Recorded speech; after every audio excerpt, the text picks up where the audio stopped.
videos on YouTube, and he's super fun to watch. He shows you how he can lift 400, 500 pounds. 400 or 500 pounds. Look at this little guy. I know. And last time I saw him, he said he was lifting 300 pounds. And so I told him that as soon as I had something, and actually I do have a sofa that needs to be lifted. I know, right? So he's here, ladies and gentlemen, for you. Thanks. Am I on here? Yeah. All right. Hey, what's up, guys? Right. So I want to. Really happy to be here. So you probably never heard of anybody just lifting or eating fruit, a primarily fruit-based diet, and lifting a crazy amount of weight. No? Nobody? I haven't heard anybody either. So I've been doing this diet for 7 years. Wow! 7 years. Long time. It is. It is. So pretty much I just eat fruit during the day and a big salad at night with a little bit of nuts and seeds.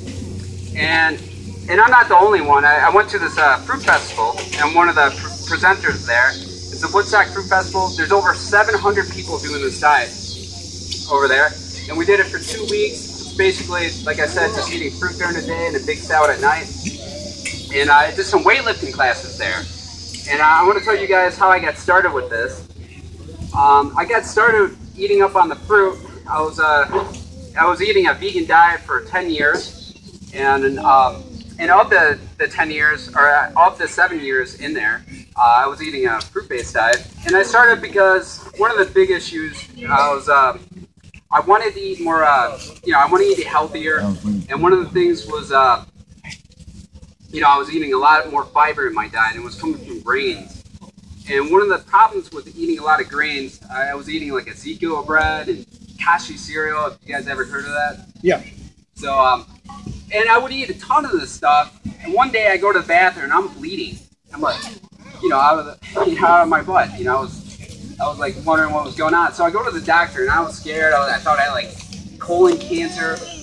And the doctor says, you need to go back home and eat more fiber and stay away from bananas because they're going to constipate you. And I was like, okay. So I go back home and he told me to drink more water. So I drank more water. And the problem was just getting worse and worse. He was telling me I had like some kind of internal hemorrhoid. And I was eating more cashew cereal, more Ezekiel bread.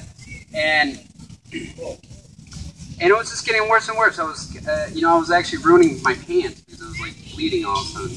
So it was getting bad, and finally I just kind of gave up and I started eating refined grains. And actually I did get better with this, eating refined grains. Because what I learned out later, reading this book called the 80-10-10 diet, is that grains, the fiber in grains can be really scratchy to the intestines. It actually can make you bleed. It's like eating broken glass. Wow. So another thing is, the reason why I got into this diet is because I had a lot of sinus issues. I had a lot of polyps in my nose. I went to a doctor, and I went to a couple doctors, and basically they had me do a couple surgeries when I went up my nose, and they burned a lot of things out of my nose, like polyps and things like that. And then, so the last time I was like, well, doc, I still feel the same way. I still get a lot of pain in my sinuses. And he's like, well, you can sign up for another surgery. And I was like, well, I'm on my third one. I'm not going to go for a fourth one. So I want to try that raw vegan diet out. And I didn't really care how much it cost, or anything like that. And at the time, I would go to these libraries and look for raw food recipes, and everything was like, dehydrate food for like 12 hours, and then you can eat, those recipe books. Eat nuts and seeds, and that's basically your whole diet. So I went online. I was looking, an easy way to do a raw food diet, and that's when I found the 80-10-10 diet. There was an article on VegSource.com, and this article talked about how it was actually better than a McDougall program, which is like a starch-based vegan diet, which I really liked at the time, but I was having some digestive issues. And basically, it was just the same concept of eating 80% or more coming from carbohydrates and 10% and less coming from protein and fats. But in a fruit-based diet. And I almost bought this book almost for like a novelty purchase because you know, I was like, well, where's this guy getting his protein from? I'm sure he sells protein at the end of the book. So I read this book, the 80-10-10 Diet. Have you guys heard of it? Yeah. How many people? I'm just really curious. All right, cool. That's good to hear because I think it's one of the best diets out there. So, yeah, I read this book and I read it like within a week and I really loved it. And there's no protein powders at the end of the book. So yeah, basically the diet just consists of just like fruit during the day and a big salad at night. And like the meals are really easy. You just eat, you know, I'll give you an average day. It might be like, you know, half a watermelon for breakfast. And then for lunch, it might be 12 bananas. And then for dinner, it might be like a pound of grapes and with a big salad with a little bit of nuts and seeds as a condiment. Very easy. The meals are really easy to do. And it was the only raw food diet that I actually could do. I didn't have money for a dehydrator or anything like that, or food processor or anything like that. So I was just eating primarily fruit. And fruit's actually pretty cheap. I mean, if you get a really good deal, sometimes you know, I get boxes of bananas for like $5 for 40 pounds. You know, at some of these wholesalers that I go to. So it's a pretty easy diet to do and follow. And like I said, just fruit during the day, big salad at night. So I did it. I read it, and then for a New Year's resolution, I did it for, you know, I just want to try it out for 30 days. And I really recommend for everybody to try this out. So I did it for 30 days, and after that, I really loved it. My bleeding hemorrhoid thing went away. And after those 30 days, I had a kashi bar, you know, one of those whole grain kashi bars and Ezekiel bread. And the same thing happened to me. I go to the bathroom, I'm bleeding. So after that I was like, well, geez, I gotta stick on the fruit. So it's been over 7 years now of eating this way. It's pretty much just a fruit-based diet. Some days I just eat fruit. You know, I might have just watermelon and figs and pineapple, and that's it. That's all I have for the day. But I do eat a lot of greens. I want to emphasize that I do eat a ton of greens on this diet. So another thing is, when I was doing this diet, in the beginning, I really wanted to challenge it because I was really scared about, you know, where am I going to get that protein from? And I started doing these fitness feats. I started off, I was like, always wanted to do 100 push-ups, and I could only do 50 at the time. I remember in grade school, I could only do 25. So I did, within a couple months, I started training for 100 push-ups, and I did it. It was really easy. I did that within a month or so. I got 100 push-ups. Then I got to 150, and then I was doing sets of 100 up to 500 in a session. And then I got a video doing 100 one-handed push-ups. So, thank you. Where's the protein coming from? Okay, I want to tell you where the protein, because this is the #1 question. When you're on a vegan diet, they're going to ask you, but where do you get that protein from? Well, fruits. Now, every fruit and every vegetable out there has protein in it. Yeah. They range from fruits range from like 4 to 6% protein. I think oranges are around 7%. Watermelons at 7% too, and then like, you know, you got leafy greens. The leafy greens could be up from like 10 to up to even 30% protein. So now is that enough protein? Is usually the next question. Well, human breast milk is only 6% of the calories come from protein, and this is you know, babies are living on this stuff, and they're growing, tripling the amount of weight within a couple months. That's better than any bodybuilder on steroids could ever hope for. So if you're eating enough calories from fruit, you will always meet your protein intake, except maybe apples, because they're at the lowest percent protein, because they're only like 1% protein. So if you're getting a wide range of fruits and vegetables and a little bit of nuts and seeds, you should be always meeting your protein intake all the time. And I'm proof. I'm living right here. So if you would have asked me about this diet about like 10 years ago, I would have said that you would have died within a month. I'm pretty sure that's how a lot of people are here. You know, I know I would have. I mean, because I've never heard anything like that before. So, and then on top of that, there's there's fruitarian animals out there that just eat pretty much just fruit. There's an animal called the kinkajou, and all this animal eats is fruit. You got fruit flies, they're buzzing around all the fruit over there, and they have enough protein to make everything in their bodies. Another thing to talk about us is that primates, and we're all primates, that primates eat primarily fruit for most of their calories. So if they're not getting enough protein, they wouldn't be here. So another fun way to get your protein checked. This is a fun way. So is I was given plasma, and how I found out about this is that this one lady, she's like, oh, you should give plasma, which is the protein part of the blood. Really? And I was like, yeah. And she's like, I get close to like $200 a month just giving plasma, and you get to help people out. And so she's like, make sure you go there, and make sure prior to going there that you should eat a lot of protein before you go in there. So you know what I did? I just ate grapes the day before. I really want to put this to the test. So, I think grapes are about 4 to 5% protein. Very, very well. Enough protein.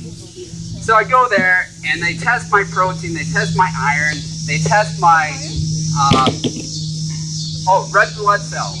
So you get those three things checked out every time you go there. So they actually pay you to get your protein checked out. And you can do this twice a week. You can update your friends and family every single time you go in there and be like, hey, I got enough protein, here it is. So yeah, they're like, yeah, your protein's all good. You can take a seat over there and pump away. You give your excess amount of protein away. So this is a fun way. So you actually get paid for getting your protein checked and give it away. So I met this one lady.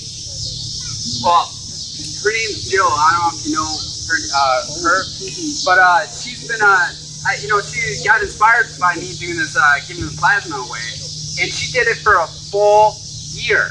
I only did it for a month. She did it for a full year. She doesn't eat just primarily fruit, but she's a vegan. She's been a long-term vegan, and she did it for a full year giving plasma. So she's actually giving away excess amount of protein away. So I want to talk about a little bit of some other fitness feats that I've done. The average person can't even do their own body weight in bench press. Well, I could do double, and on top of that, I could do my own body weight for like 25 reps. So and then to give you another example, to do for deadlifts, I could do triple body weight deadlift, which is it's a competitive weight, and I've been only deadlifting for about close to 2 years on the side. Another thing is that, I was reading on Men's Fitness magazine, the same magazine that says, oh, you need a ton of protein, you need to take these protein supplements, anything like that. By the way, I don't take any protein supplements. I don't know, I made that clear. Pretty much, most of my calories come from protein, most of my protein comes from protein. So, this magazine's like, if you can do double your body weight in deadlift once, that's considered beastly. Well, I could do it like 30 times. It doesn't make any sense, but they keep on spouting me, you need all this protein. So, and I want to talk to you about some other athletes, because a lot of people are like, oh, that diet just works for you. Don't you hate that? They're like, oh, you've been doing a vegan diet, but it only works for you. Well, there's some other awesome athletes out there. The guy who ran this festival, the Woodstock Fruit Festival that I went to, which over 700 people went to in New York, this guy runs 100 miles at a time, and he runs a 6-minute mile pace inside this 100 miles. It's craziness, and I've seen these people run around this event. They do like 50-mile races like it's nothing. And so there's this group from Australia, this couple from Australia. They're 70 years old. They're 70 years old, and they ran a marathon every single day for a full year all around Australia on a fruit-based diet. I don't know if you guys heard of them. They're all Aussie, you guys? Yeah?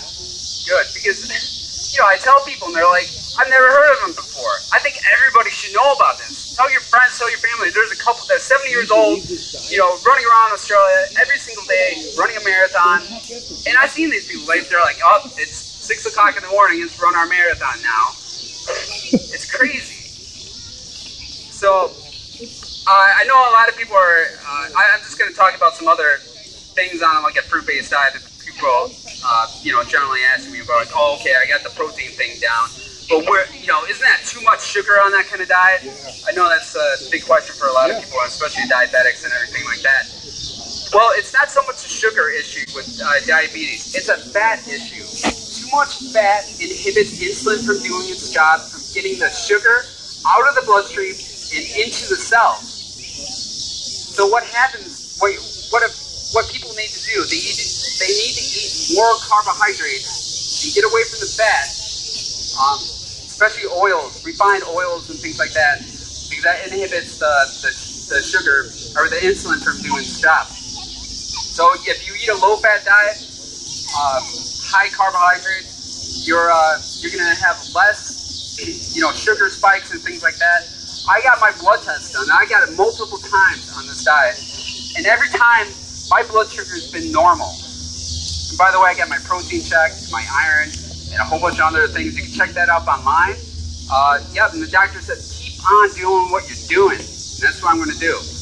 Hopefully she can relay that message to everybody that she knows, but I guess that's not what doctors do, so I'm going to help her out with that. So that's with the sugar issue, and I think you guys pretty much all know about calcium. You know, like, you know, if you look at elephants, their bones are like huge. They're about the size of me, just pure calcium, and all they're eating is plants. All they're eating is leafy greens. So I think I covered everything I wanted to cover. Do you guys have any questions? Anything good? Oh, somebody's got to have a question. Is the exercise a huge part of being able to take in as much fruit sugar, or do you think that's not so much an issue? I don't think it's an issue. Very like, I mean, if you're not exercising as much, you just take in less calories overall. So. Do you do much cardio, or are you doing more just weightlifting? I don't do too much cardio. Not like these runners. No, that's excessive cardio. Yeah. That's excessive. I mean, for me, I just usually walk. I walk the dogs about 30 minutes in the morning. Every morning? Yeah, every morning. That's a lot of cardio. Oh, I mean, walking is easy. You know, 15, 30 minutes. It's really nice. So do you do weight training, or are you just sort of testing your strength when you do your I definitely test it, and I do weight training. I mean, you definitely have to train for these things. Yeah. So, you know, I've been weight training on certain lifts for about 5 years. For bench press, it's been about 5 years. For deadlifts and squats, it's been about 2 years. I didn't want to do deadlifts and squats because I was scared of my back. I was like, oh, can't do those things. You know, people are asking, well, how much do you deadlift? I'm like, I don't even know what that is. I remember in high school, Could you demonstrate a deadlift? Well, I need a bar. No, I know, You're basically picking up weight like this. Yeah. And it's a deadlift. It works the butt, the hamstring, and the lower back. Yeah. So it actually strengthens your back. How many hours a week do you say you're weight training? Weight training, like one day I'll do about 1 to 2 hours weight training, and then the other day I'll do just an hour. And I'll do that twice a week for exercise. Okay. So I'll do deadlift twice a week, bench press twice a week. Some of the best lifters in the world, they only lift, maybe one time a week. The best bench presser, the best female bench presser out there, she weighs less than me. She's 132 pounds, and she benches 320 pounds. She benches more than double her body weight. Her name is Jennifer Thompson. I'm really inspired by her. She's not a raw foodist or anything, but it's pretty mind-blowing. She's been lifting for 12 years. And basically she bench presses one time a week. And another guy, Richard Hawthorne, he's 125 pounds, and he deadlifts 600 pounds. The guy is crazy. He's a small guy too, and he lifts crazy amount of weight. So, yeah, and he just deadlifts 1 time a week. That's it. It's incredible. Oh, yes.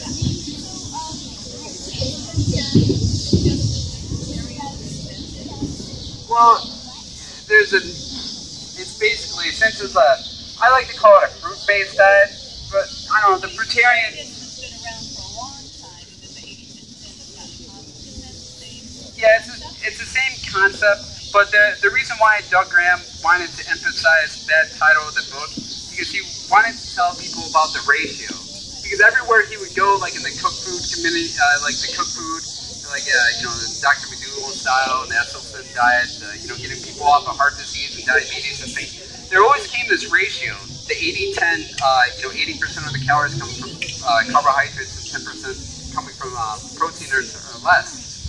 And fats, and that ratio always kept on coming up. So when he tried to, you know, move this to a raw food diet, he really wanted to emphasize that the ratio is 80-10-10 for the ratios.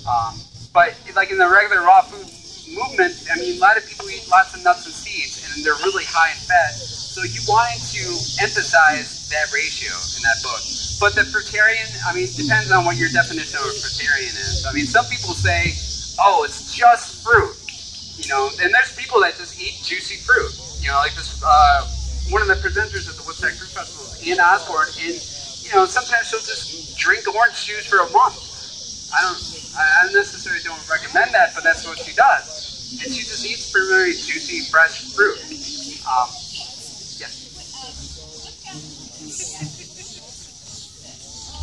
Right. Well, he was following just a fruit-based diet. It's just primarily just fruit. And what we think would happen with him is that, you know, he was doing a whole bunch of drugs. He was smoking. He did cocaine, and then, you know, coffee and everything. And all of a sudden, he's going to go on a fruit-based diet. It's like, well, what's going to happen? He said he had some kind of pancreas issue. Well, I've been doing the diet for 7 years. I don't have any pancreas issues. Another thing is, maybe he wasn't getting enough calories. You know, maybe he needed the leafy greens in the diet too. So they're very important. Any other questions? I got one more probably I could do. Anybody? Yeah. Oh yeah.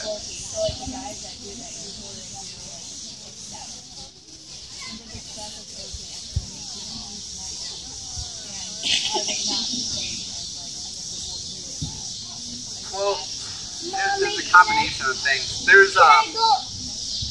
I train primarily for strength, and that can be a little bit different than people train for hypertrophy, you know, making your muscles huge. Well, training for strength, this is really good for women because they're like, I don't want to bulk up, right? So, when you're training for strength, you're doing like really heavy weight with low repetition, and this strengthens the inner part of the muscle, so you don't get that huge, massive look. But like with the bodybuilders, their whole thing is working around the muscles. The psycho, I don't know the whole lingo of it, but they're working. So they're doing about 8 to 12 reps for theirs. So yeah, there's a different look with it. But I mean, like I do got some muscles. You know, I got to flex. And then plus you get these people in these like magazines. They're all photoshopped, and you know they're taking steroids and everything. So it's hard to compare. But usually the natural athletes, you know, I'm not too far different than them. So this is actually how a lifter is supposed to look. Any others? I think I'm done after this one. So yeah, thanks guys for coming out and taking a listen at me. Hope you guys, I can see you at the Woodstock Food Festival next year. Maybe we can carpool. So next year they're going to be doing in Hawaii, by the way, and it's really cheap. I think it's like $900 to get in. It's non-for-profit, so it's a really good event. Like I said, I think it's one of the best events out there. A lot of people are going to be there, like 350 people. So all right, I'll see you guys later. Thank you. Thank you.